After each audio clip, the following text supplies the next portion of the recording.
Muy buenos días chicos, le damos la bienvenida a la última clase de la materia Salud Pública. Los docentes que están a cargo para la Comisión 1 va a ser la doctora Agustina Alegre, para la Comisión 2 la médica veterinaria Liliana Río Machuca, para la Comisión 3 la médica veterinaria Gabriela Villordo y en la Comisión 4 quien les habla la doctora Débora Banger. Para esta última clase vamos a hablar sobre animales ponzoñosos. En Argentina encontramos una gran variedad de animales que pueden poner en riesgo al ser humano debido a que algunos de ellos tienen la capacidad de producir venenos o ponzoña que van a utilizar tanto para la cacería como para su defensa. Esta clase la vamos a ver en dos grandes secciones. La primera sección va a tratar sobre ofidios y accidentes ofídicos y la segunda sección vamos a ver arañas y escorpiones que son de importancia en salud pública que están presentes en Argentina. Como les dije, esta primera parte va a tratar sobre ofidios. El envenenamiento por serpientes venenosas es una urgencia médica y que es frecuente en algunas zonas del país, sobre todo lo que es el norte, noreste y noroeste. Comenzando con la clasificación sistemática de estos ofidios, podemos ver que se encuentran dentro de la clase Reptilia o reptiles, en donde se van a incluir vertebrados con tegumento capaz de evitar la desecación.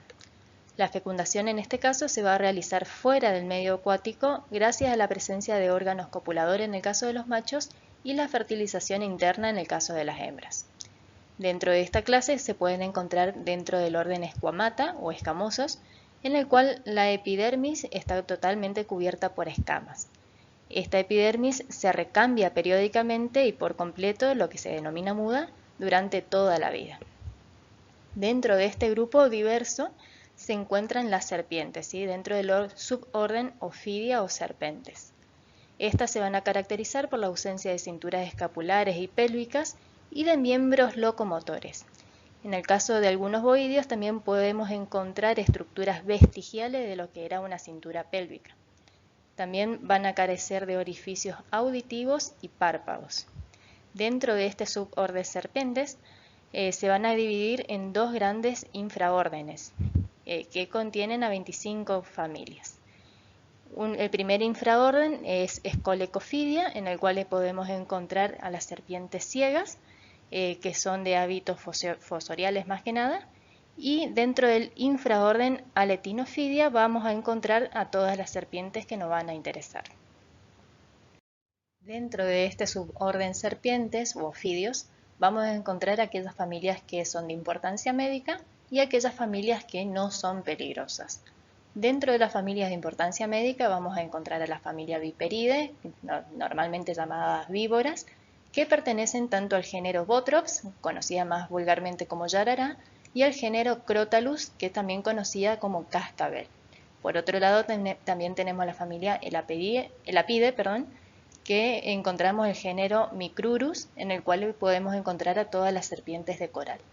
Dentro de las familias no peligrosas vamos a encontrar a otras serpientes como son las que pertenecen a la familia Boide o a la familia Culebride, en el cual poseen veneno pero no son de importancia para la salud humana. Con respecto a las características más importantes que tiene este grupo, es uno de los rasgos principales la presencia de un cuerpo extendido a lo largo y de estructura cilíndrica, que las dimensiones pueden ir variando dependiendo de las especies y estas pueden ir desde algunos centímetros a varios metros, siempre de acuerdo con las especies. Además poseen escamas que tienen como función reducir la fricción durante el desplazamiento, se van a desplazar reptando, las serpientes se van a mover en el terreno mediante movimientos oscilantes y laterales y en contacto con la superficie que están atravesando. Esta es una característica que comparten con otros reptiles también. La estructura corporal es flexible, es decir que hay una libre articulación entre los huesos, por ejemplo en la zona del cráneo, que facilita a las serpientes, que tienen un cuerpo flexible y fácilmente adaptable a distintas necesidades, le permite incrementar las posibilidades de caza frente a adversarios de mayores dimensiones. Por otro lado, también presentan una lengua bífida que esta lengua es bifurcada o dividida en dos, que le permite captar información de dos áreas diferentes, recopilando tanto los aromas y olores presentes en el ambiente que serán depositados en la boca para posteriormente ser procesados. Tienen escaso sentido de oído. Las serpientes no se destacan por la precisión en su sentido del oído, ya que poseen un órgano muy básico dedicado a esta función y no presentan un oído externo. Y por último, van a mudar su piel, ¿sí? Los reptiles cambian su piel en distintos periodos de su vida y en forma permanente, mayormente debido a dos cuestiones. Por un lado, lo que es la muda, que va a marcar el crecimiento o el cambio de fase, y por otro lado les permite recuperarse del desgaste de la piel que se genera por la forma de desplazamiento que llevan. Con respecto a la dentición, tenemos la dentición característica de la familia Boidae, también denominadas como constrictoras, las cuales no son venenosas pero pueden significar un peligro por su gran calibre. En Argentina raramente superan los 4 metros, pero en otros lugares del mundo pueden ser superiores.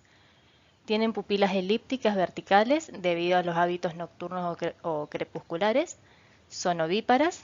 Entre las especies que habitan en nuestro país podemos mencionar, por ejemplo, la boa constrictora, también conocida como lampalagua, la curiyú o anaconda amarilla.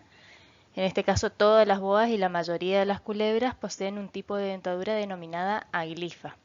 Esta dentición aglifa se caracteriza por tener dientes macizos y del mismo tamaño, sin ningún tipo de surco o canal. Estos van a estar dispuestos en dos hileras, tanto en los maxilares superiores y en los inferiores. Con respecto a la familia Colubridae, también denominadas culebras, es el grupo de serpientes más numerosas, miden desde 20 centímetros hasta 2 metros, y de acuerdo a la forma de reproducción pueden ser ovíparas, ovovivíparas o vivíparas. Las culebras van a poseer denticiones aglifas u opistoglifas, que son otro tipo de denticiones en el cual la primera parte que dice opisto significa atrás. En este caso los dientes son macizos y pequeños, tienen unos dientes inoculadores de venenos o presas, que están ubicados en la parte posterior de la boca y poseen un surco mediante el cual fluye el veneno al atrapar a la presa. La inoculación del veneno no es muy eficiente, ya que el animal pierde veneno al morder y la ubicación posterior de estos dientes inoculadores va a dificultar el proceso. Por otra parte, tenemos a la familia Elapidae, también denominados elápidos, que están representadas en el país por el género Micrurus, o también denominado como víboras de coral. Son muy venenosas, pero son poco agresivas y de hábitos cavernícolas y subterráneos. Las que suelen encontrarse normalmente en Argentina pocas veces superan el metro de longitud y son de color rojo brillante, ¿sí? Con anillos blancos o amarillos y negros. Estos anillos transversales son completos, es decir, dan vuelta a todo el cuerpo y están dispuestos regularmente a lo largo de todo el cuerpo. En este caso tienen una contextura fina y frágil y la cabeza es pequeña, con ojos poco desarrollados y el cuello es poco evidente y el resto del cuerpo es cilíndrico. Las pupilas son redondas, son unas especies ovíparas, no es un ofidio agresivo y ante la presencia humana siempre trata de huir. Cuando es acosada, esconde la cabeza bajo su cuerpo protegiéndose de un posible ataque e intenta llamar la atención del atacante sobre su cola, que enrosca y levanta formando un rulo para así poder defenderse. En este caso solamente muerde si es pisada o sujetada. En esta familia vamos a encontrar la dentición proteroglifa. En este caso pro significa adelante. Los dientes inoculadores son más largos que en las demás especies, las demás familias, perdón, y se encuentran en la parte anterior de la boca y están sujetas al maxilar superior. En este caso los dientes son huecos, tubulares y poseen un surco por el cual el veneno es inoculado de una manera más eficiente, aunque también puede ocurrir pérdida de veneno por los surcos como en la dentición anterior. En este caso necesitan masticar para una mordedura efectiva o múltiples mordeduras para poder inocular el veneno. Por último, la familia Viperidae, también denominadas víboras, que también son conocidas como las víboras verdaderas. En este caso todas son venenosas y están representadas por la subfamilia Crotalinae, en el cual encontramos dos géneros, que es Crotalus o la serpiente de cascabel, y Botrops, que también es conocida como Yarara. Estas serpientes se van a identificar por tener dos orificios a cada lado de la cabeza por delante de los ojos. Uno corresponde al orificio nasal y el otro a las fosetas loreales. También poseen pequeñas escamas en el dorso cefálico, pero esto lo vamos a ver en otra diapositiva más adelante. Todas son ovovivíparas. Cuando van a atacarse en rosca, en espiral, lo que le permite proyectar su cabeza rápidamente hacia la presa y volver a su posición inicial. Todas estas van a presentar otro tipo de dentición, que es la solenoglifa, en el cual los dientes son huecos y con un conducto cerrado y están fijados al maxilar superior. Pero en este caso, este maxilar va a ser móvil a diferencia de las otras dentaduras venenosas. En el descanso, estos dientes están en posición horizontal y recubiertos por un pliegue de la mucosa. Al morder, el animal proyecta los dientes hacia adelante para realizar una mordida con efectiva inoculación del veneno. Son móviles, retráctiles y protráctiles. Este es el aparato venenoso más evolucionado y más eficiente que encontramos. En el caso de las serpientes, las hembras y los machos van a ser difíciles de diferenciar, ya que el dimorfismo sexual es casi imperceptible. Solo es posible determinar el sexo en muchos casos contando el número de escamas ventrales y caudales del ejemplar o comparando el grosor de la base de la cola.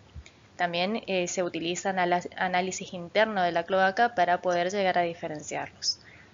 Las serpientes alcanzan la madurez sexual alrededor de los 2 años de edad, pero en el caso de los machos pueden tardar unos meses más en ser fértiles. En el caso de las serpientes como la cascabel, aunque sus órganos reproductivos se encuentren listos como para aparearse, pueden elegir esperar a la llegada de la primavera para tener sus primeras crías. La época de cría de las serpientes suelen variar según el clima y la disponibilidad de alimentos. En las regiones tropicales pueden elegir cualquier estación para aparearse, mientras que en los climas fríos solo optan por los meses de primavera y verano.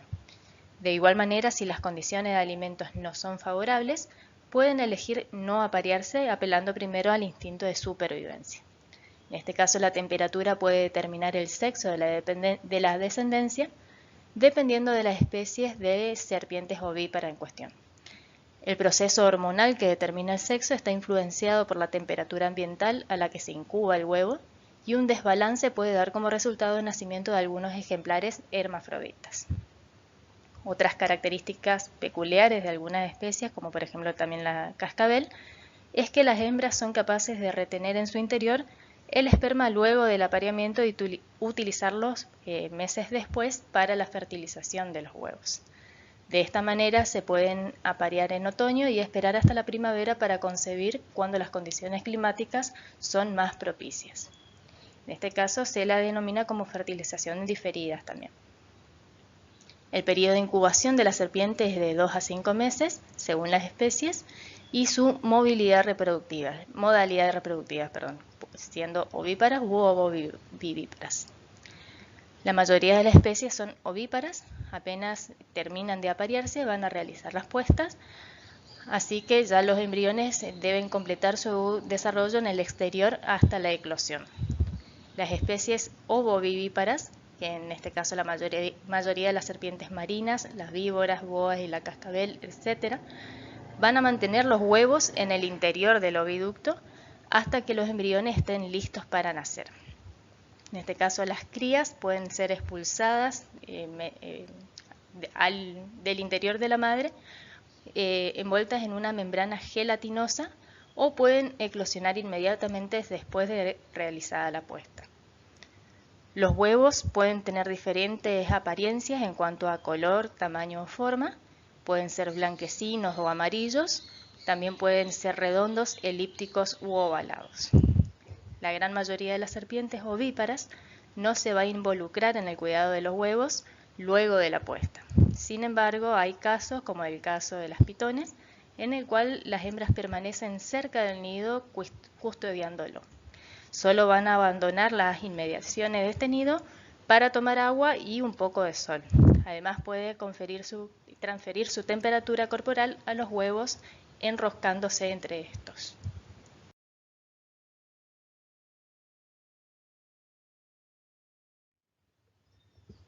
Los hábitos de alimentación, en este caso se van a alimentar en forma espaciada, que puede durar entre semanas o meses sin comer, y la mayoría de las venenosas tienen hábitos nocturnos y crepusculares, si bien otras poseen hábitos diurnos. Sus posibles alimentos van a ser insectos, ranas, lagartijas, huevo de aves, pichones, pequeñas aves, otros ofidios, roedores, pequeños mamíferos, etc. Pero todas son capaces de nadar. Con fines didácticos se la puede clasificar según los distintos lugares en los que podemos encontrarlo en la naturaleza. Dentro de estas tenemos las arborícolas, por ejemplo, algunas culebras del género Filodrias que tienen un cierto poder tóxico y en ocasiones son bastante agresivas. Tenemos las acuáticas o semiacuáticas, entre las cuales una de las más importantes es Hydrostastes gigas, o también denominada ñacanina de río, que es muy agresiva y puede superar los 2 metros de longitud. Y tenemos aquellas que son fosoriales, cavernícolas y terrestres. En este grupo vamos a encontrar muchas de las que imitan a las serpientes venenosas, como la falsa coral o la falsa yarará.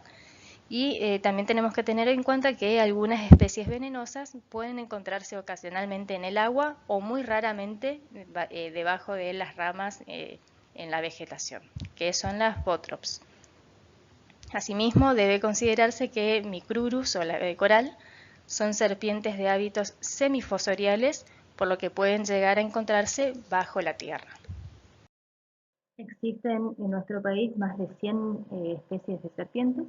La mayoría de ellas son inofensivas por no producir veneno o por no poder inyectarlo eficientemente al ser humano.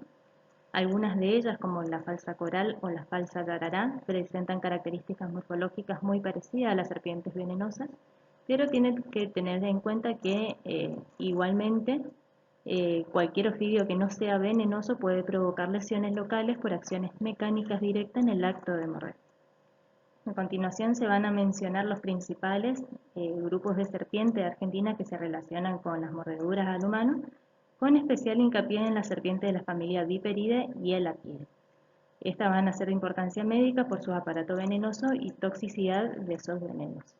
Vamos a comenzar hablando del género Botrops, o también denominado yarará, luego de Crotalus, el género Crotalus, también denominado cascabel, y por último del género Micrurus, también denominado como serpientes de coral. Comenzando con el género Botrops, en nuestro país fueron citadas aproximadamente 10 especies de este género, que son más conocidas como yarará, y tienen un dimorfismo sexual que está un poco marcado, ya que la hembra es de un tamaño mayor al de los machos. La primera serpiente del género Botrops que vamos a ver va a ser Botrops alternatus, también conocida como yarará grande, urutú, víbora de la cruz o crucera. Es quizás la más conocida o nombrada y la Botrops que se encuentra con mayor frecuencia. Tiene un gran tamaño, ya que puede superar el 1,5 metros de longitud, y una hembra adulta puede alcanzar el 1,60 metros. Tiene un color bastante pardo grisáceo en el dorso, con dibujos muy particulares que son semejantes a riñones, que son de un color castaño oscuro. Estos van a presentar los bordes de color blanco. Van a poseer un dibujo de líneas blancas con forma de cruz trunca en la cabeza, que es lo que también le da el nombre de víbora de la cruz o crucera. La cara ventral es blanquecina con pintas oscuras con una línea longitudinal oscura bajo cada rama de la mandíbula. Se alimentan fundamentalmente de roedores, pueden ser ratones o cuises, son ovovivíparas.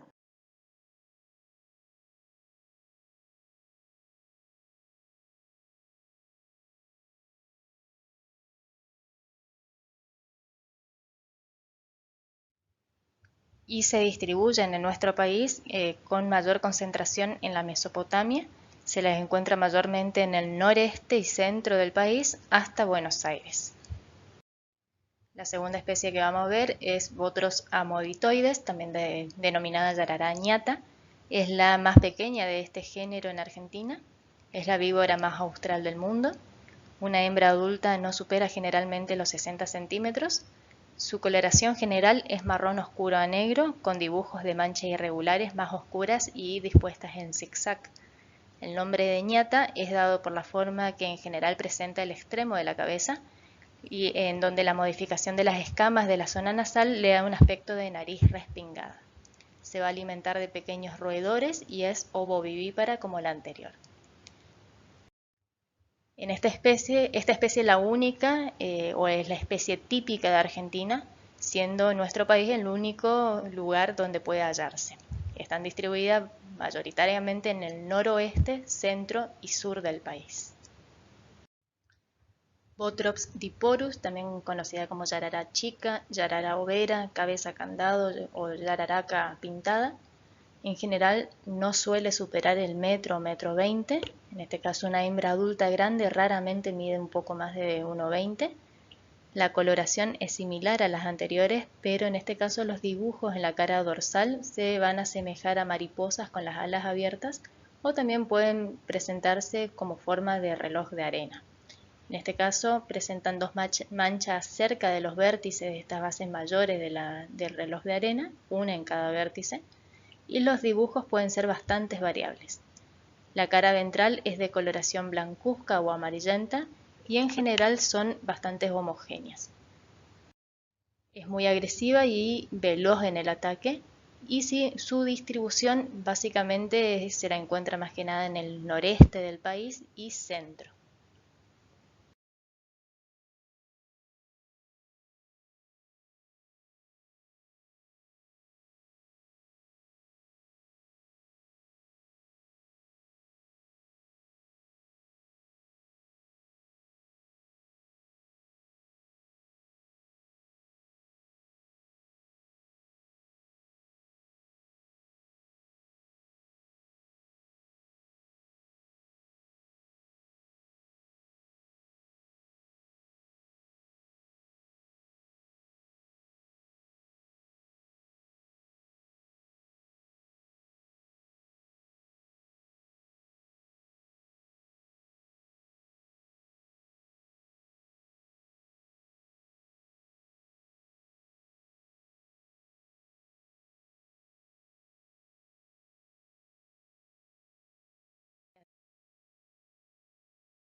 Esta es una especie que solamente se la va a encontrar con muy baja frecuencia en el noreste de la provincia de Misiones. Por el momento fue registrada solamente en una localidad.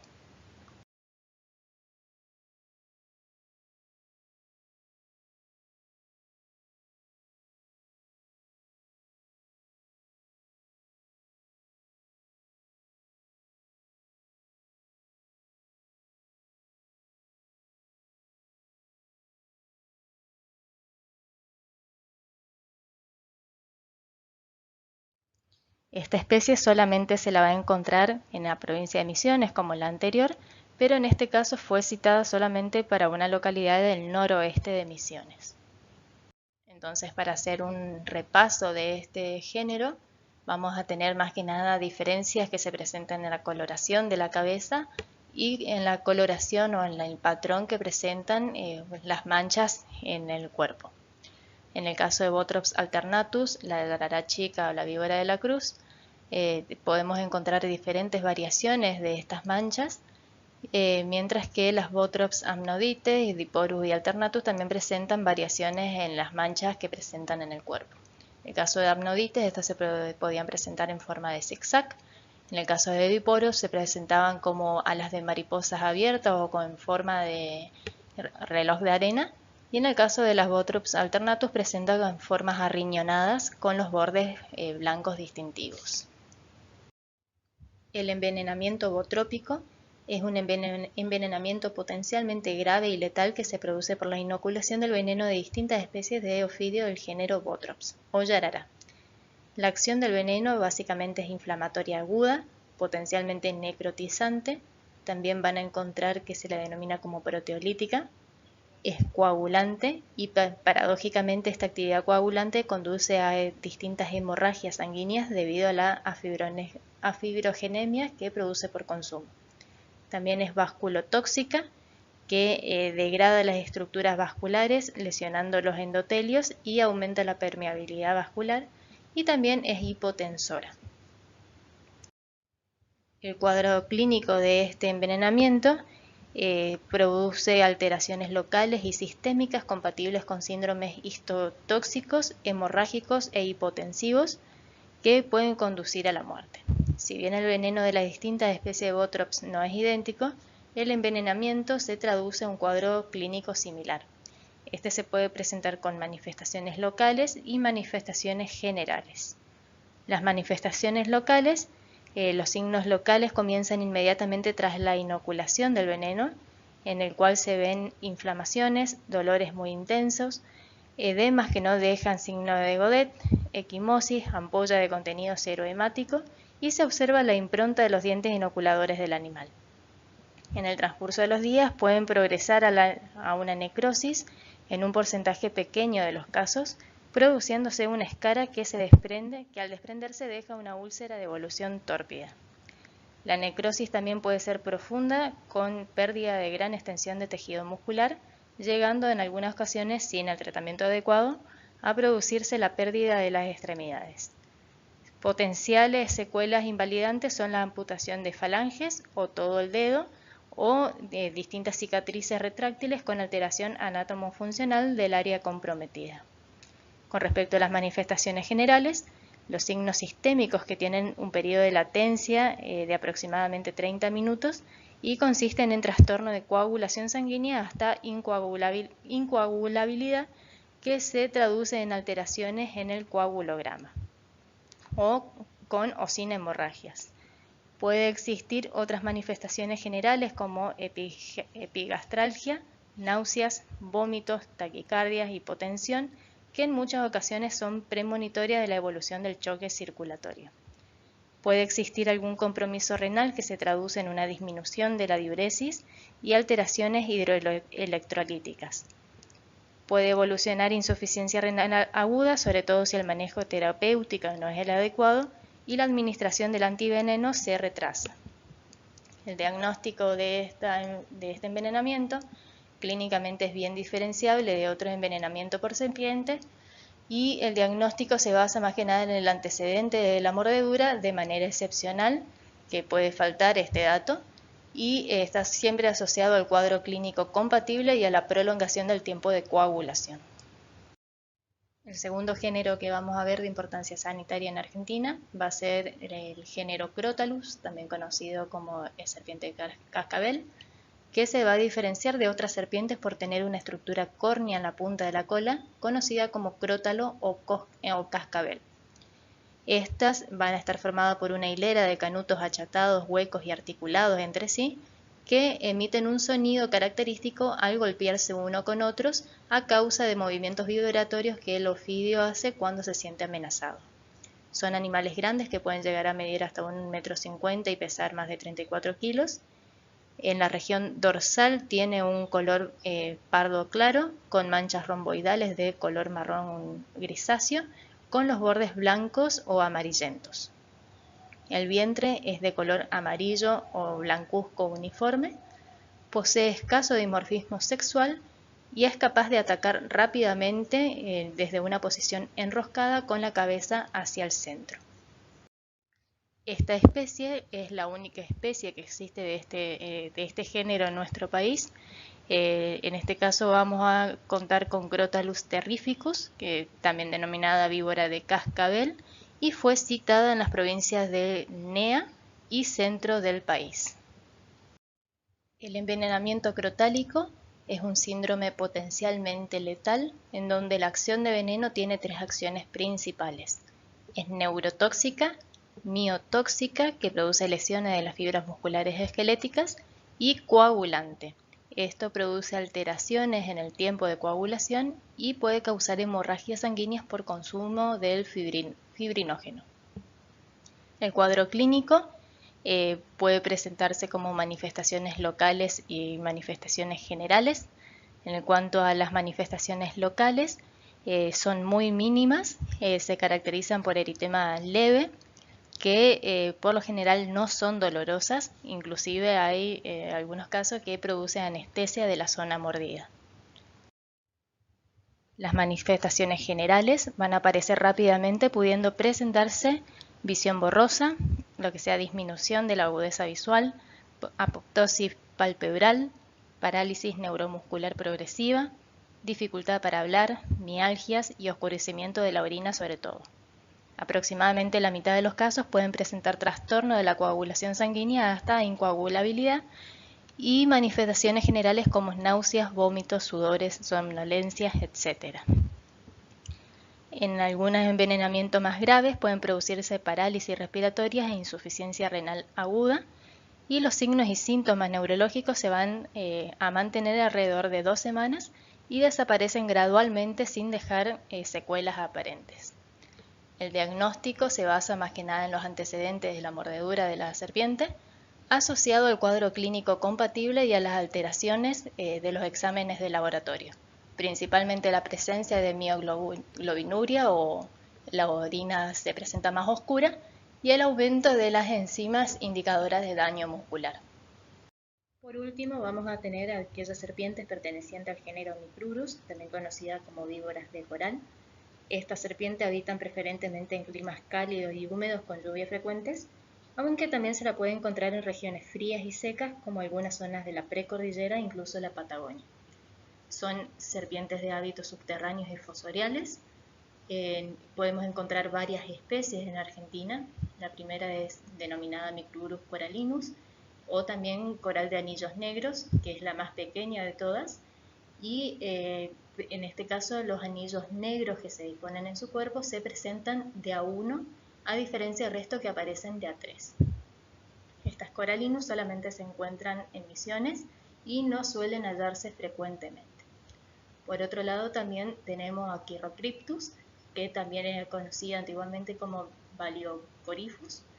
En este caso, como ya dijimos, y en el resto de las serpientes que vamos a ver, poseen 3 anillos que están dispuestos a lo largo del cuerpo. Estos anillos en esta especie, los negros van a ser más gruesos y van a ser consecutivos con líneas blancas y rojas que en este caso también se presentan como gruesas. Esta especie es la de mayor distribución en Argentina, habiéndose comunicado su distribución en el norte, centro y sur del país hasta Santa Cruz. Si bien es muy raro hallarlas en el sur de la provincia de Río Negro. Por otro lado tenemos a Micrurus mesopotamicus, en este caso parecida a la anterior, pero las líneas blancas y negras tienen un grosor similar. Esta Mesopotamicus puede encontrarse en las provincias de Entre Ríos, Corrientes y sur de Misiones. Por otro lado también tenemos a Micrurus altirostris. En este caso las líneas blancas van a ser mucho más delgadas que las líneas negras y rojas. Esta especie está ampliamente distribuida en Misiones, tal vez con más frecuencia en el litoral paranaense. En general se van a alimentar de reptiles serpentiformes como anfisbénidos u otras serpientes. Y por último vamos a encontrar a Micrurus frontalis, que es bastante parecida a la mesopotámica, pero en este caso las líneas negras y blancas tienen el mismo grosor, pero son un poquito más delgadas. Esta especie está distribuida en el NEA, en todo lo que sea Corrientes, Entre Ríos, Misiones, Santiago del Estero. Solo para que vean más o menos las diferencias, tenemos, como ya dije, la Micrurus coralino, que la disposición de estos anillos negros es de a 1, cuando en el resto de las corales vamos a encontrar de a 3. En el caso de Chirocryptus, estas líneas negras, las del medio por lo menos, van a ser un poco más alargadas que las otras dos, y en el caso de las otras víboras, estas líneas se presentan más o menos del mismo grosor, o en el caso de T. altirostris, la línea blanca, son mucho más delgadas. Por lo general, la diferenciación entre lo que es una especie peligrosa de una no peligrosa está bastante confusa, pero se pueden tener algunos criterios que se pueden llegar a tomar, por más que no hay que tomarlo como una generalidad. En este caso, tomamos el examen del cuello de la serpiente, que va a permitir diferenciar entre las víboras, que es del género Botrops o Crotalus, que son las peligrosas o venenosas, que poseen una cabeza triangular con un cuello marcado, y el de las culebras, pero que también incluye algunas corales, que tiene una cabeza redondeada y un cuello un poco menos evidente. Como excepción se debe tener en cuenta que las boas, que no son venenosas, tienen un cuello bastante marcado, así como algunas culebras también. Las escamas que cubren el cuerpo también pueden ser un elemento que puede llegar a identificar o puede ayudarnos a identificar una víbora venenosa de otra no venenosa. En el caso de las víboras, de Botrops o Crotalus, las escamas que cubren la parte dorsal de la cabeza son más pequeñas que la del cuerpo y todas las escamas son carenadas. Esto le va a conferir una textura bastante rugosa, mientras que las boas, culebras y corales tienen un aspecto mucho más liso, por más que hay algunas excepciones dentro de la culebra que tienen escamas levemente carenadas. Las culebras van a presentar en la cabeza placas de mayor tamaño que las escamas corporales. La presencia de la pupila elíptica o verticales también era un sinónimo de lo que era serpiente venenosa y otra no venenosa, pero esto no es tan así. En realidad, la forma de la pupila tiene que ver con los hábitos diurnos o crepusculares y nocturnos de la serpiente. Así como las boas tienen pupilas elípticas de la misma forma que algunas culebras, mientras que las corales verdaderas poseen pupilas redondas, lo que indica que esta característica no va a servir como para diferenciar serpientes venenosas de no venenosas, a pesar de que las víboras posean una pupila elíptica vertical. La única característica diferencial inobjetable entre víbora y culebra es la presencia de una foseta loreal que se encuentra a los lados de las fosetas nasales y que son muy características de las serpientes venenosas. En el caso de las corales, tenemos que algunas culebras pueden imitar su coloración y no son todas venenosas. Por esto se utilizan diferentes características para poder diferenciarlas.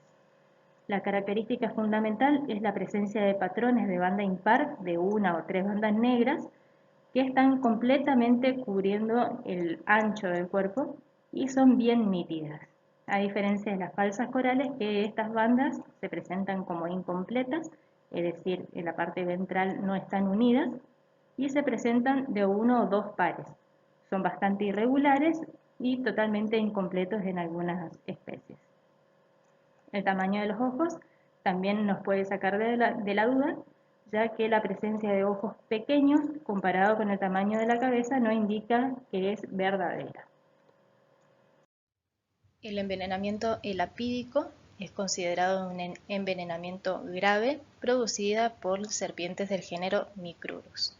La acción del veneno es neurotóxica debido a la presencia de neurotoxinas. Las toxinas de la mayoría de las especies de Argentina actúan a nivel postsináptico y solo las de las Micrurus corallinus actuarían a nivel pre y postsináptico. Con respecto al cuadro clínico, la sintomatología corresponde a un síndrome neurotóxico de aparición precoz, generalmente dentro de la primera hora de transcurrida la mordedura, y se puede presentar tanto manifestaciones locales como generales. Las manifestaciones locales son mínimas, no hay casi dolor, el edema es bastante leve y habitualmente presenta una parestesia. Las manifestaciones generales se van a caracterizar por el compromiso neuromuscular, motor y sensitivo, que va a progresar desde el sitio de la mordedura con parálisis en los músculos faciales, faringolaringios, provocando crisis de sofocación, cialorrea, etc., síntomas oculares, y puede ocurrir parálisis en los músculos intercostales y el diafragma. Esto puede llevar a una insuficiencia respiratoria y a la muerte. Hasta la fecha no se ha descrito en humanos alteraciones en la coagulación, lesiones locales, miotoxicidad ni mioglobinuria provocado por esta mordedura. Los emponzoñamientos o envenenamientos provocados por la mordedura de serpientes venenosas, de los 3 géneros que vimos, son eventos potencialmente graves y letales, pero prevenibles y tratables. Se trata de intoxicaciones agudas que constituyen una emergencia médica para las que existen antídotos bastante efectivos. Para la efectiva utilización de estos antivenenos específicos, es necesario que los miembros del equipo de salud conozcan el cuadro clínico, sepan reconocer el animal agresor y instauren precozmente las medidas de sostén y tratamiento específico, que en este caso es el antiveneno, para prevenir las complicaciones y secuelas. Aunque se notifican envenenamientos ofídicos en 22 de las 24 provincias de Argentina, estos van a presentar una distribución geográfica heterogénea asociada a la diversidad climática, topográfica y al nicho ecológico de cada especie. La probabilidad y gravedad del envenenamiento en relación con el género de ofidios involucrados va a depender del tamaño del ejemplar, la dentición que posea y la composición del veneno.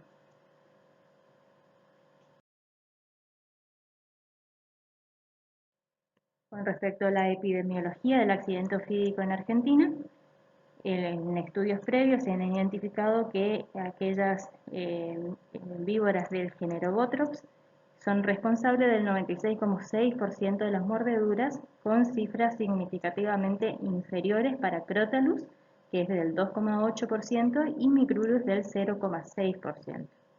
Estos 3 géneros son los únicos de importancia médica en nuestro país. La especie perteneciente a estos géneros poseen características morfológicas que lo van a diferenciar y su reconocimiento puede ser de gran valor para facilitar la identificación del animal agresor en caso de envenenamiento y así optar por un tratamiento específico. Si bien se registraron casos en todo el país, la mayoría son notificados en la provincia del nordeste y noroeste, según la temporada de verano. Los envenenamientos se producen en todos los grupos etarios, pero el 20% de los notificados corresponden a envenenamientos en adolescentes. Estas son personas que van de 15 a 24 años, predominantemente del sexo masculino, aproximadamente más del 66%, y más del 70% de las mordeduras se van a localizar en los miembros inferiores. En este caso también hay que ver la incidencia mucho mayor en los trabajadores rurales y las personas que realizan actividades recreativas en áreas rurales o selváticas.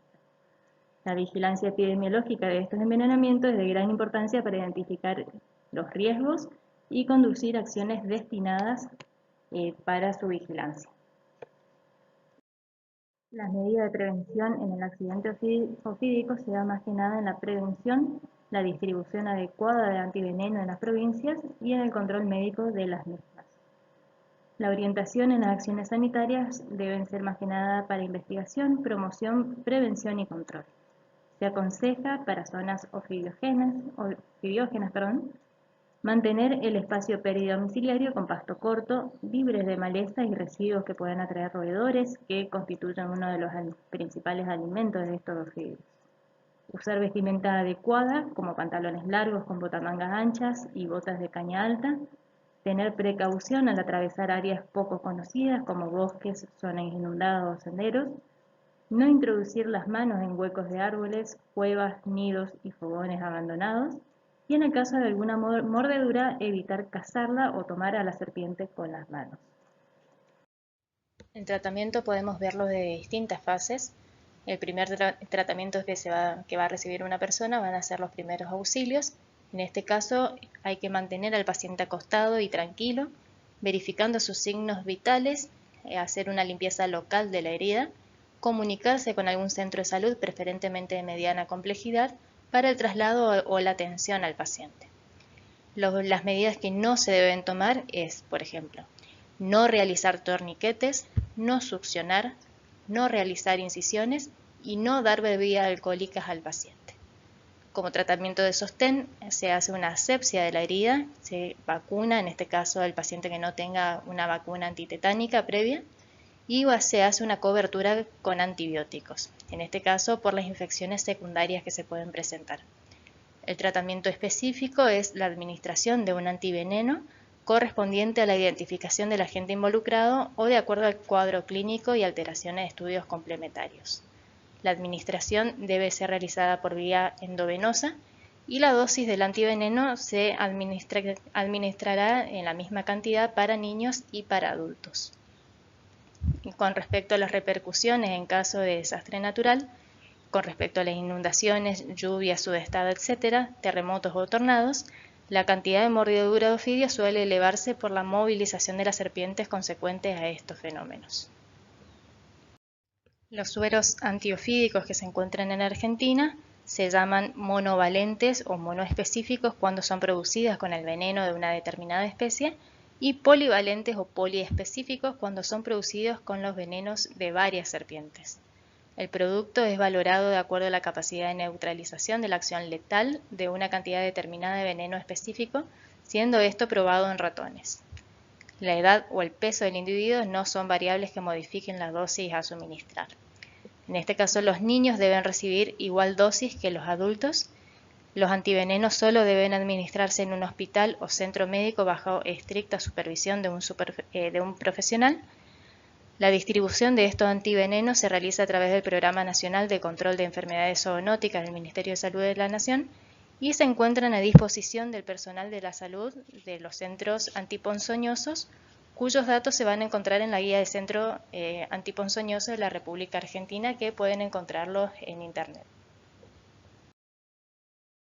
Ya le había dicho, esta clase iba a estar repartida en dos grandes secciones, la primera que ya la vimos, que es de ofidios, y la segunda sección que corresponde a arañas y alacranes. Comenzando con las arañas, son artrópodos de la clase arácnida y todas pertenecen al orden Aranea. Estas van a constituir uno de los mayores órdenes de arácnidos y se conocen hasta el momento más de 38.000 especies. En Argentina, los géneros de interés toxicológico van a ser 3. Loxoceles, con la principal especie de Loxoceles laeta. Latrodectus, que se encuentra dividida en 2 grupos, pero a nosotros nos va a interesar más los que están en el grupo Mactans. Y luego tenemos Phoneutria con la especie de Phoneutria negriventer. Con respecto a las características morfológicas de las arañas, están caracterizadas por presentar el cuerpo dividido en 2 partes, un prosoma que incluye lo que es cabeza y tórax, que está constituido por una sola pieza no segmentada, y luego un opistosoma, o lo que correspondería a un abdomen en un insecto, que generalmente es más voluminoso y está unido al prosoma a través de un estrechamiento denominado pedicelo. Otros caracteres propios de la araña son la presencia de 8 patas locomotoras, 2 quelíceros terminados en una uña y comunicado con una glándula venenosa, y la modificación de 2 pedipalpos en los machos que están adaptados para la cópula. Además, hay que ver que en el opistosoma existen unos apéndices denominadas hileras, que son los que van a emitir los hilos de seda. Los ojos son simples. En cuanto a número, posición y tamaño es totalmente variable dependiendo de las familias más que nada. Y por lo general son 8. Estos 8 pueden estar dispuestos de distintas maneras o en distintas hileras o tener distintos tamaños. Hay arañas de diferentes tamaños y características, pero ninguna de ellas es agresiva ni ataca a los seres humanos, siendo los casos de envenenamiento siempre accidentales al aplastarla o al hostigarlas. Casi la totalidad de las arañas poseen glándulas productoras de veneno asociadas a una estructura que le permite inocularlo. En este caso se denominan quelíceros. Su veneno tiene como fin paralizar a la presa para alimentarse y no tiene como única finalidad matar a los humanos. Todas son carnívoras, es decir, depredadoras. Muchas están especializadas en la construcción de trampas, es decir, forman telas de araña, aunque no todas. En otros casos van a cazar a las víctimas, como por ejemplo las arañas no tejedoras o errantes.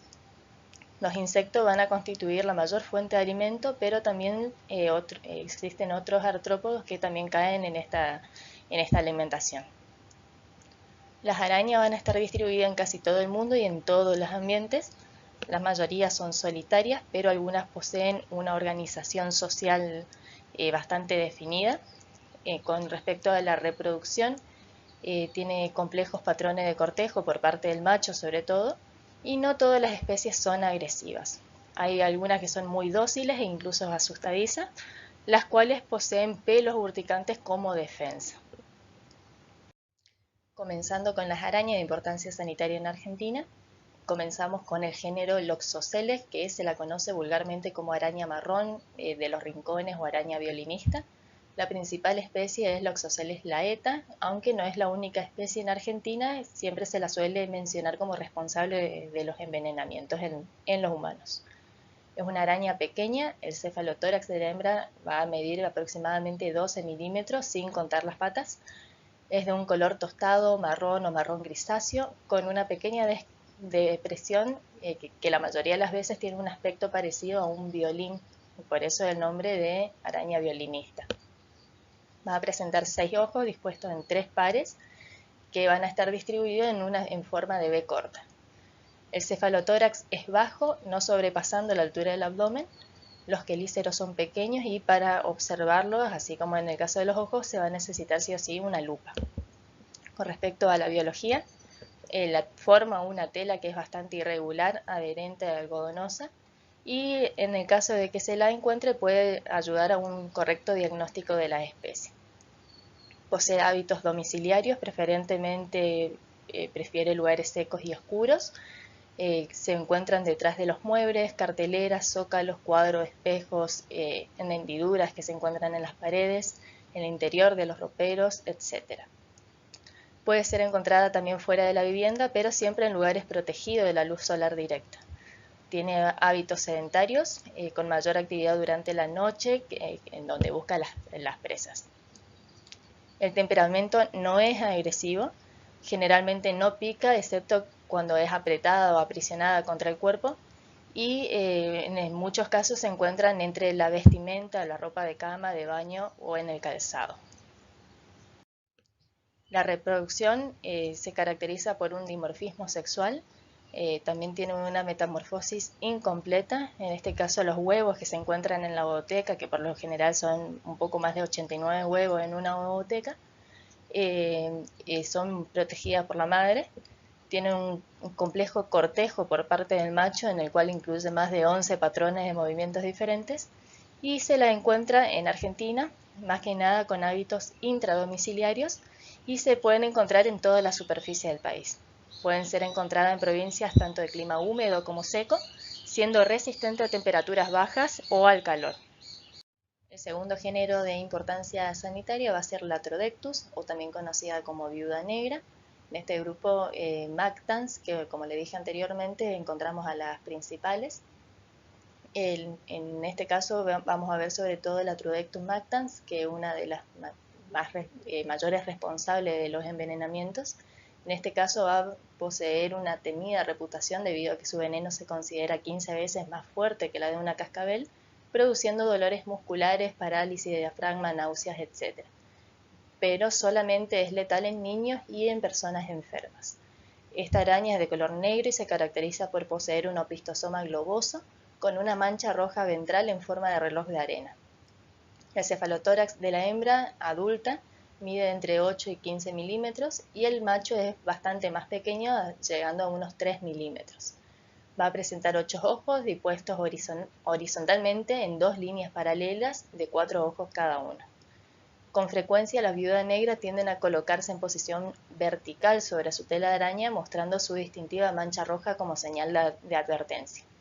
Los machos viven en la tela de la hembra, son de vida corta y mueren poco tiempo después de la cópula. Son de hábitos peridomiciliarios o rurales, por lo general, pero también se la puede encontrar en zona urbana.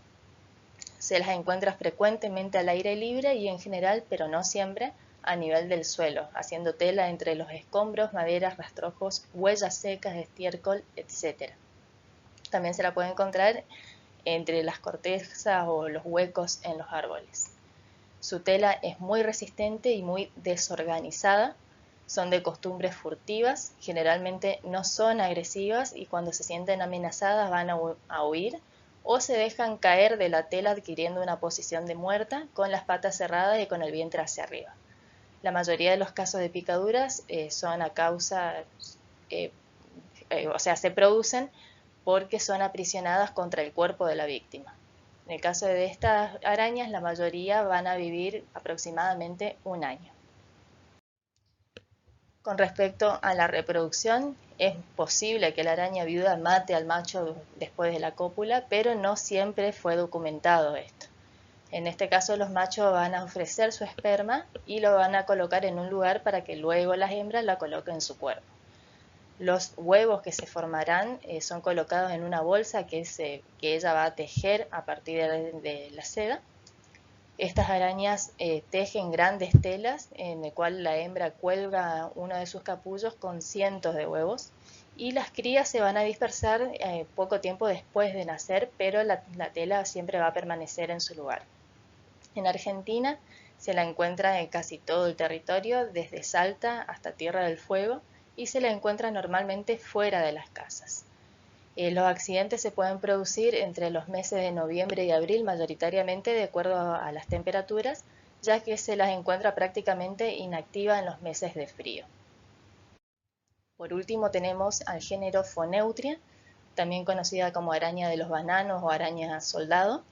En este caso vamos a ver las especies Negriventer y se puede encontrar también en Argentina Phoneutria sfera, pero no es propia de Argentina, sino que llega en cargamentos de distintos países. Tienen un gran tamaño con un cefalotórax que puede medir hasta 45 milímetros y también en este caso sin contar las patas, pudiendo llegar hasta 15 centímetros más incluidas las patas. Presentan 8 ojos dispuestos en 3 líneas, 2 en la parte superior, 4 en una línea media y 2 por debajo. Los quelíceros son grandes y muchas veces presentan pelo de coloración rojiza alrededor. En los palpos presenta pelos cortos y densos en formato de cepillo. El cuerpo va a estar cubierto completamente por pelos de coloración marrón grisácea a amarillenta. En el dorso del abdomen se pueden observar manchas blanquecinas dispuestas de a pares en líneas longitudinales que lateralmente van a estar acompañadas de manchas claras de menor tamaño. La región ventral puede presentar coloración negra, óxida o marrón. Las patas son negras y peludas con llamativos patrones de bandas negras y claras en la parte inferior.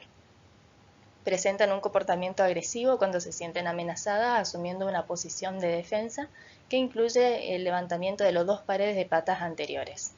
Su actividad es nocturna y no construyen tela. Es común hallarla entre las plantas, ya sea más que nada banana, palmeras o bromelias, o en la selva o en los alrededores de la casa, debajo de la corteza o los troncos de los árboles. También se las encuentra entre las frutas, especialmente los cachos de banana, y también hacen cueva en lugares húmedos y oscuros. Tras la cópula, la hembra se va a mantener sedentaria cuidando las ootecas. En este caso, las hembras van a vivir aproximadamente 2 años y medio, mientras que los machos solamente viven 1 año y medio como mucho. Se las puede encontrar en el noreste, más que nada en la provincia de Misiones, posiblemente en el norte de Corrientes y en el norte del Chaco y Formosa. También se las encuentra en zonas selváticas de la provincia de Jujuy y Salta. Puede encontrarse ocasionalmente hasta el delta del Paraná en relación con el transporte y manipulación de los cargamentos de frutas, por ejemplo, de la fruta de la banana. En nuestro país sería esta Phoneutria negriventer, sería la única especie autóctona, y los hallazgos ocasionales de Phoneutria sfera serían por introducción en los cargamentos. Por último, también vamos a hablar del género Lycosa, que podría llegar a causar algunos envenenamientos.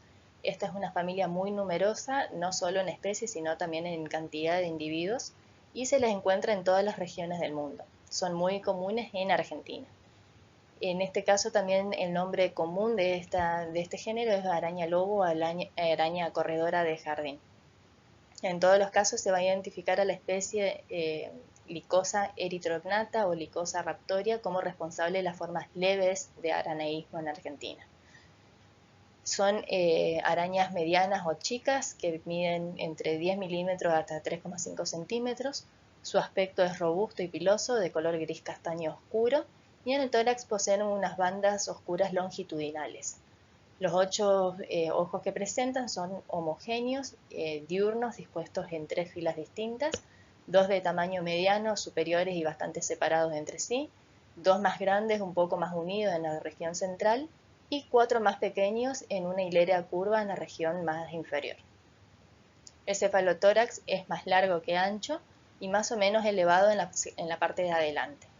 Las patas son medianamente largas y el cuarto par son un poco más gruesas y siempre están provistas de espinas. Son caminadoras, activas de día y de noche y muy agresivas. Es posible encontrarlas dentro o fuera de la casa. En este caso, las licosas son arañas cazadoras que van a perseguir a las presas en una carrera. Muchas no construyen ningún tipo de refugio, solamente cavan cuevas que les va a servir de habitáculos o bien aprovechan las cuevas formadas por otros animales. Si bien son grandes cazadoras de insectos, al hombre lo atacan excepcionalmente. En otoño e invierno se las ve irritables y agresivas, entonces adopta una postura bastante desafiante, también levantándose sobre sus patas posteriores y separando ampliamente sus quelíceros, que inclusive se puede llegar a observar la salida de algunas gotas de veneno. Frecuentemente se las encuentra desplazándose rápidamente por campos y jardines en busca de la presa. Tienen muy buena vista y tienden a huir ante un animal grande, por lo cual es difícil que piquen a un humano. El carácter biológico que más llama la atención es la fijación de sus ootecas por medios de hilo de seda, llevándolas hasta el nacimiento de la cría. Estas van a subir al dorso de la madre hasta la segunda muda. La formación de ootecas formadas por una seda blanca o marrón que puede contener varias decenas de cientos de huevos. La ooteca queda adherida a las hileras de la hembra, quien siempre la lleva consigo, como ven en la primera fotografía. Se la puede encontrar en regiones de clima cálido, tropical o subtropical, en zona de abundante vegetación, pero en algunas regiones del país presenta hábitos peridomiciliarios. En la Argentina se la encuentra distribuida por todo el territorio. Estas picaduras de araña van a formar una especie de envenenamiento, también denominado araneísmo. Puede ocurrir tanto en ámbitos domiciliarios como peridomiciliarios, rural o urbano, y son potencialmente grave y letal, pero también tratable y prevenible. Como vemos en este cuadrito, tienen distintas acciones los venenos en cada especie y vamos a ir viéndolas de a uno. La gran mayoría de los accidentes son producidos por la araña del género Latrodectus, en menor medida por Loxoceles y en un porcentaje aún mucho menor por el género Phoneutria. Estos 3 envenenamientos por arañas son los únicos de importancia sanitaria en nuestro país. Los envenenamientos producidos por el género Loxoceles también se denomina loxocelismo. Son potencialmente grave y letal. Es habitual que la picadura pase desapercibida y la mayoría de los sujetos picados concurren a las guardias alrededor de las 24 horas posteriores al accidente. Esta demora en la consulta médica dificulta el diagnóstico preciso y además es poco frecuente que el arácnido agresor sea remitido al centro asistencial. Como acción del veneno van a producir un síndrome dermodéctico, en el caso del loxocelismo cutáneo necrótico, pero también puede producir un síndrome hemolítico en el caso del loxocelismo cutáneo visceral o sistémico. Con respecto al cuadro clínico, el periodo de latencia entre la picadura y la aparición de los signos clínicos puede variar entre minutos a pocas horas en la forma cutánea y hasta 12 a 48 horas en la forma sistémica. La picadura generalmente ocurre cuando la araña se siente agredida al ser comprimida contra la superficie corporal, por lo cual las lesiones suelen observarse en la cara interna de los miembros, en la región glútea, del tronco, etc. En el momento de la picadura se produce una sensación punzante que muchas veces pasa desapercibida, luego de la cual aparecen dolores quemantes acompañados de edema local. En el sitio de la picadura se va a formar una pápula que puede evolucionar a una placa eritematosa o adoptar las características de una placa mormoria, recuerden este nombre, que es llamado así porque presenta áreas esquimosas que alternan con áreas pálidas y isquémicas. Estas van a estar rodeadas por un halo bastante claro, la cual queda bien delimitada en las primeras 24 a 48 horas. Con frecuencia la lesión está acompañada de vesículas o ampollas con contenido seroso o serohemático. La placa se va a transformar en una escara alrededor de la segunda o la tercera semana, la cual deja una úlcera al desprenderse. El loxocelismo sistémico, cutáneo visceral o cutáneo viscerohemolítico es un cuadro que siempre es considerado grave. Suele desencadenarse entre 6 o 24 horas posteriores a la picadura y más raramente hasta las 48 horas posteriores. Al cuadro local se le van a agregar otras manifestaciones sistémicas que son como consecuencia de una hemólisis intravascular, en el cual puede incluir anemia hemolítica, escalofríos, hipertermia, hematuria, hemoglobinurias, insuficiencia renal aguda y hasta la muerte. En cuanto al diagnóstico, en la mayoría de los casos el diagnóstico debe basarse en el cuadro clínico asociado al laboratorio compatible, debido a que los antecedentes de la picadura de las arañas habitualmente pasa desapercibido. El examen clínico debe ir acompañado de una anamnesis detallada con las características epidemiológicas del accidente y la cronología de los signos y síntomas. El envenenamiento producido por Latrodectus también es conocido como el latrodectismo. Su veneno se considera 15 veces más fuerte que la de una cascabel, produciendo dolores musculares, parálisis del diafragma, náuseas, y no obstante es letal solamente en niños y enfermos. La acción del veneno es más que nada neurotóxica, puede mostrar dos tipos de manifestaciones clínicas, una que es local y otra general. En cuanto a los locales, es habitual la presencia de un dolor punzante en el sitio de la picadura que aumenta en intensidad y puede irradiarse o generalizarse y tornarse bastante intenso. También puede observarse una pápula eritematosa, leve edema y piloerección, acompañado de hiperestesia local y contracturas musculares localizadas en las áreas de la picadura con tendencia a generalizarse. Como cuadro clínico general, presentan un síndrome de alarma que se produce por opresión precordial, alteraciones en el ecocardiograma, con taquicardia inicial e hipertensión seguida de bradicardia, vómitos, sudoración, etc. Toda la sintomatología mencionada es de aparición rápida después de la picadura y evolución en forma de crisis, luego de las cuales el paciente queda con una astenia y depresión psíquica. Frecuentemente se presenta un cuadro de excitación y ansiedad pseudopsicóticos, siempre con lucidez, con contracturas musculares dolorosas generalizadas.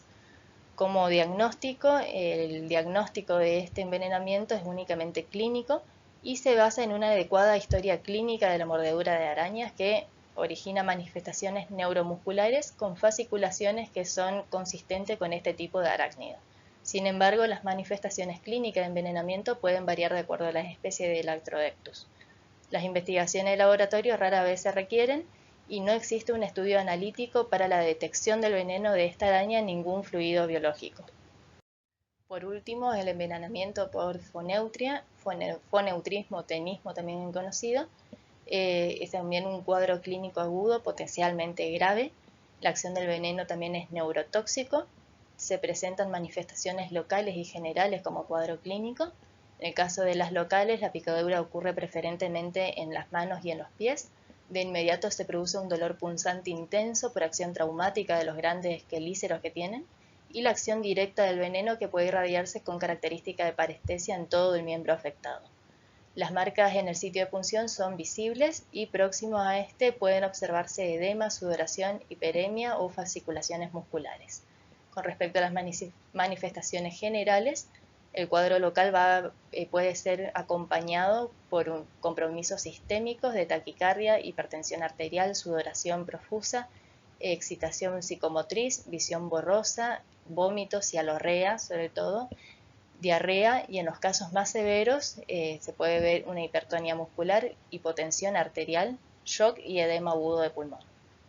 Puede observarse crisis convulsivas, el cuadro clínico puede durar varias horas, hasta 24, y podría ocasionar la muerte especialmente en los niños pequeños. En los adultos habitualmente solo se produce un dolor y edema local.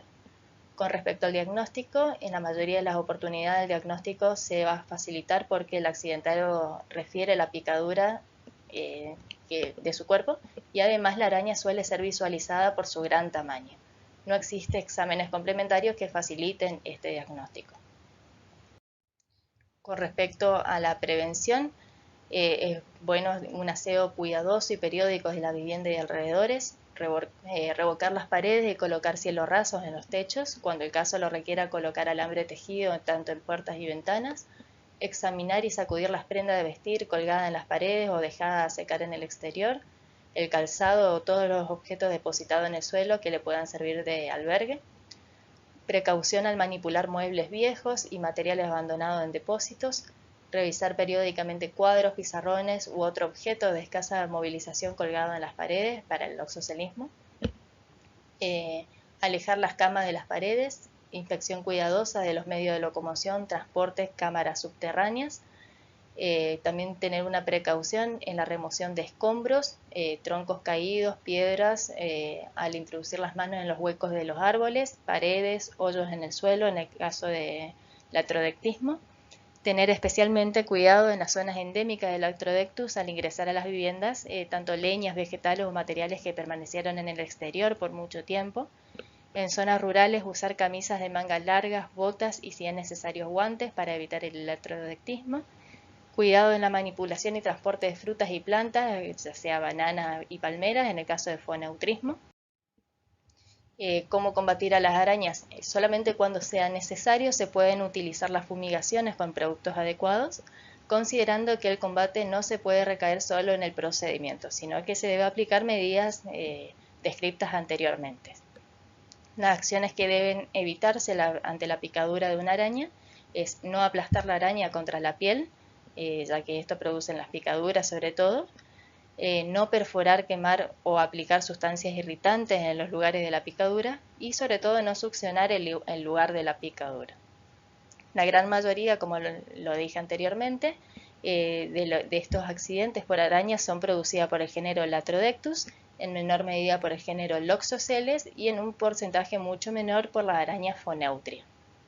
Por último vamos a ver escorpiones. Estos artrópodos pertenecen al orden Escorpiones dentro de la clase Escorpionida y la superfamilia que vamos a ver va a ser Butoide, dentro de esta la familia Butide. En esta familia se pueden encontrar varios géneros, pero a los que a nosotros nos va a interesar va a ser el género Titius. Las especies del género Titius de interés toxicológico o médico sanitario descriptas para la Argentina van a ser principalmente Titius trivitatus, que es la de mayor importancia, pero también vamos a ver características de Confluens, Cerulatus, etc. Al igual que las arañas, su cuerpo se va a dividir en dos grandes segmentos, una que es el prosoma y el otro que es el opistosoma. Los pedipalpos en este caso van a ser largos y en forma de pinza, que tiene como función aprensora de sus alimentos. Y los quelíceros, que son pequeños y están ubicados cerca de la boca en la porción inferior, tienen la función de desmenuzar la presa para poder ingerirla. En este caso los ojos van a tener una disposición superior en su cuerpo. En el prosoma se encuentran los 4 pares de patas articuladas. El opistosoma tiene una porción final modificada, se puede dividir en un mesosoma y en un metasoma. Este metasoma va a tener una porción final que tiene un formato cilíndrico y alargado que se denomina cola, que contiene las glándulas productoras de veneno. Estas glándulas van a desembocar en una estructura que se denomina telson, que es característico de la especie venenosa, y finaliza en un aguijón que le permite inocular el veneno. En este caso, tanto machos como hembras van a ser igualmente de venenosos y por lo general son difíciles de distinguir unos de otros. Con respecto a la reproducción, tienen una reproducción sexual, en la cual las hembras son vivíparas, pudiendo dar a luz de entre 5 y 50 crías por camada. Son especies que terminan su proceso de maduración fuera del vientre de la madre, y en este caso los recién nacidos van a subir al dorso para poder terminar su formación, alimentándose gracias al saco vitelino que produce. También pueden reproducirse por partenogénesis. Algunas especies que encontramos en la Argentina, que podemos ver, va a ser Titius trivitatus, que es la responsable de la mayor causa de envenenamiento por escorpiones. Este va a poseer un color castaño claro, con el dorso del cefalotórax que se puede observar 3 grandes líneas longitudinales bastante más oscuras, por eso su nombre Trivitatus. Tiene pinzas largas y angostas y el telson con una apófisis subacular. Están ampliamente distribuidas en Argentina, tienen hábitos preferentemente sinantrópicos, peri o intradomiciliarios, prefiriendo lugares secos y protegidos de la luz, ya sea debajo de las cortezas de los árboles, piedras, ladrillos, cañerías, entrepisos, pozos, depósitos, etc. Tienen una mayor actividad nocturna y se alimentan de artrópodos, especialmente de cucarachas. Titius confluens es otra especie de escorpión descrita en el noroeste argentino que se diferencia de Trivitatus por presentar el dorso oscuro de una manera uniforme. En este caso también tiene las pinzas largas y angostas, el telson tiene una apófisis subacular, también bastante característico en las especies venenosas. En los últimos años parece haberse adaptado a la vida sinantrópica en el norte argentino. Por otro lado también tenemos Titius cerulatus, que posee el dorso completamente cubierto de una pigmentación oscura. Tanto las pinzas como el telson es igual en el caso de Titius trivitatus.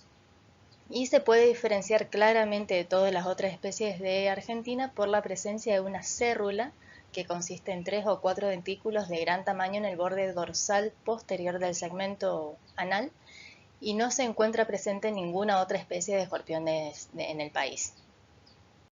Por último también vamos a ver a otra especie dentro de todas las que existen que es bastante característica, que es Botrurus bonaerensis. Esta pertenece a otra familia, Boturidae. En este caso se presenta un dorso de coloración homogénea. La coloración general puede variar entre marrón rojizo a negro.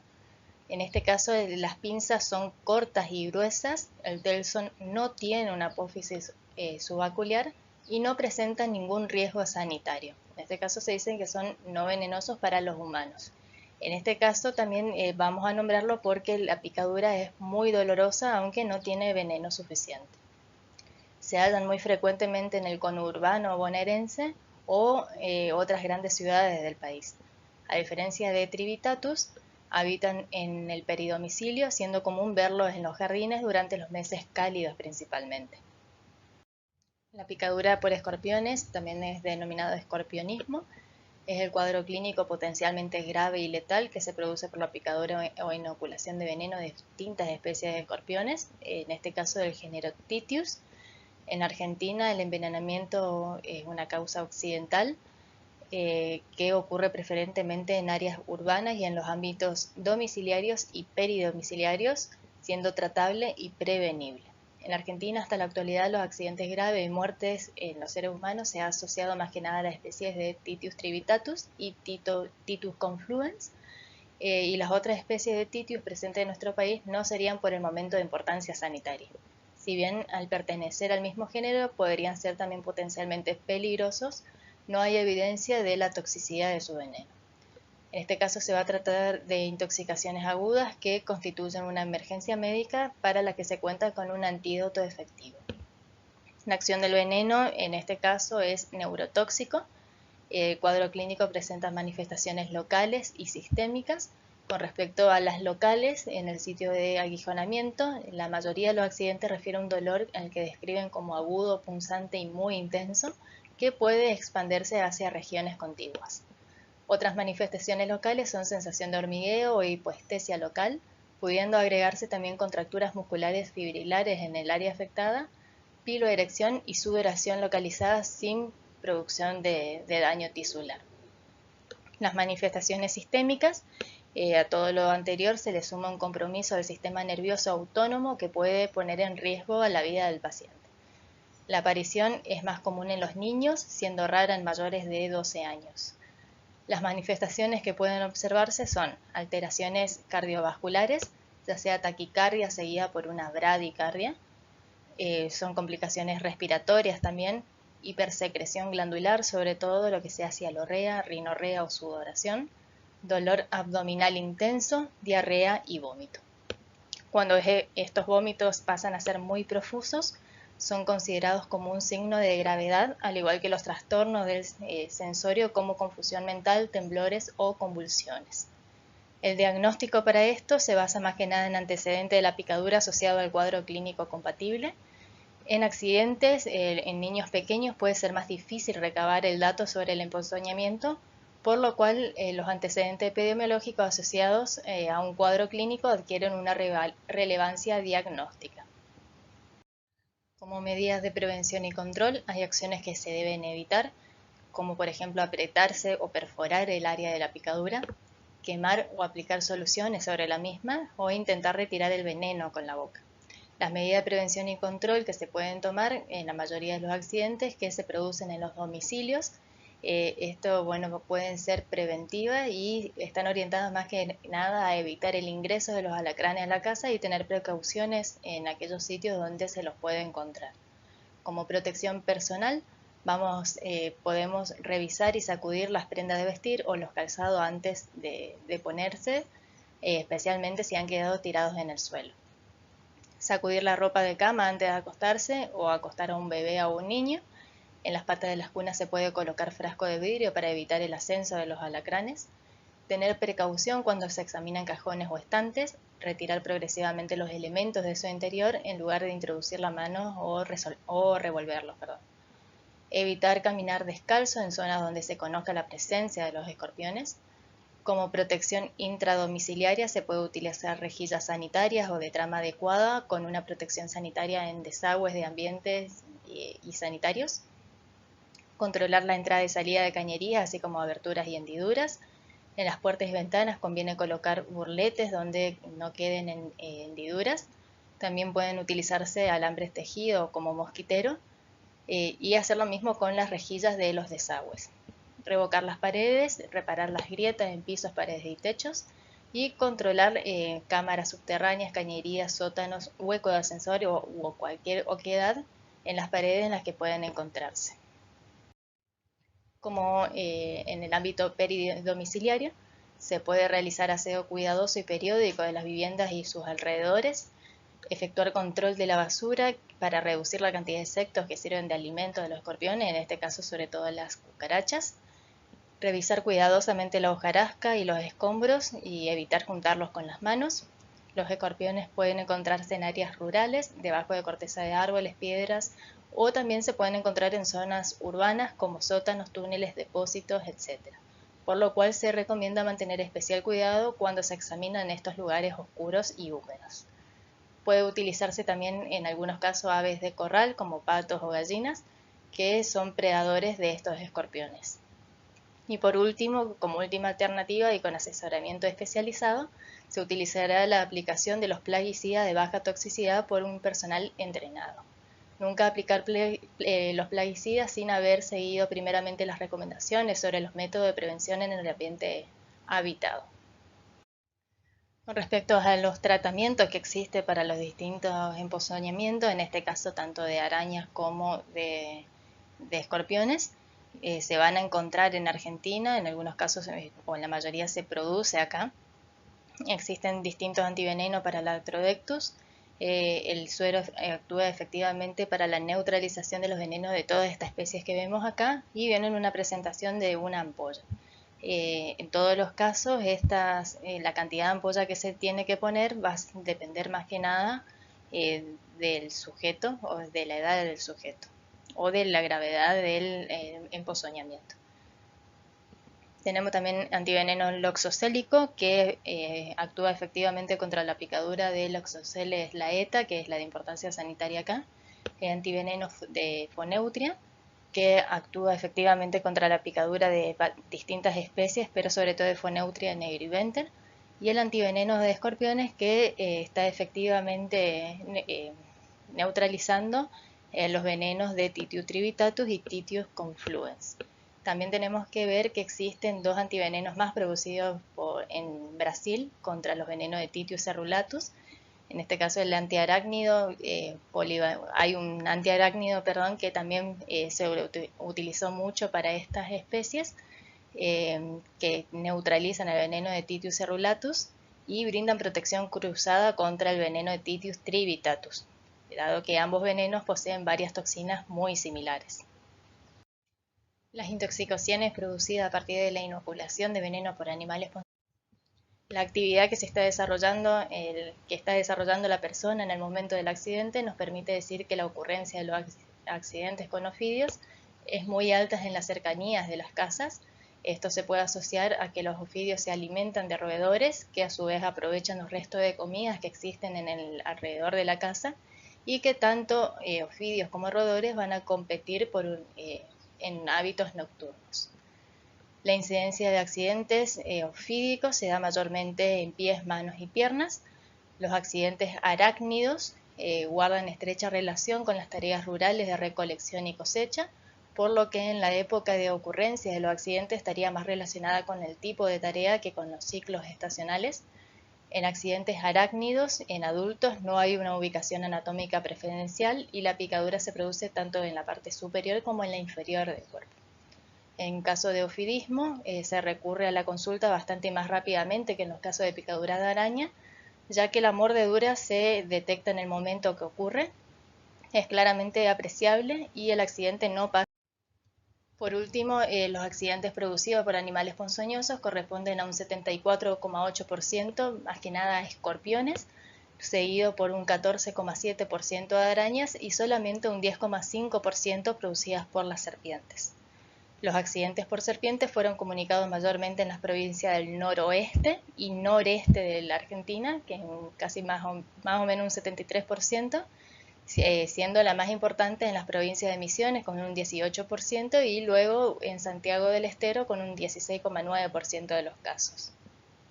La mayor cantidad de accidentes por arañas fueron comunicadas por Córdoba y por Santiago del Estero, y las provincias del NOA comunicaron mayores accidentes por escorpiones, seguidos por Córdoba y Santa Fe. Los grupos etarios más afectados fueron de 15 a 24 y de 45 a 64 años en el caso de los accidentes ofídicos, y de 15 a 34 para arañas y escorpiones.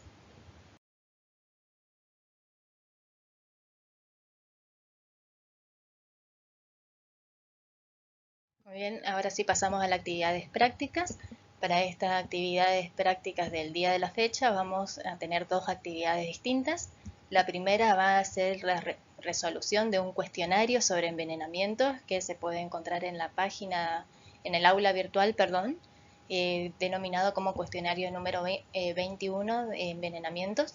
Y por otro lado tenemos la resolución de una cartilla de trabajos prácticos disponible en la página de SAPUBET, en la pestaña que dice fichas, cartillas, plantillas y proyectos, y van a encontrar allí la cartilla de trabajo práctico de animales ponzoñosos.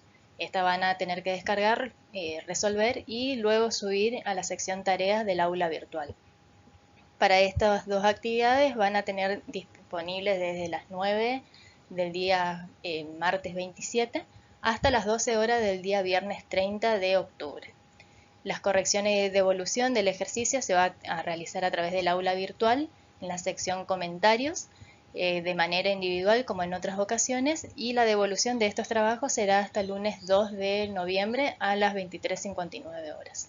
Así que bueno, vayan a hacer estas actividades. Muchísimas gracias por escuchar esta clase y mucho éxito con el parcial que le queda.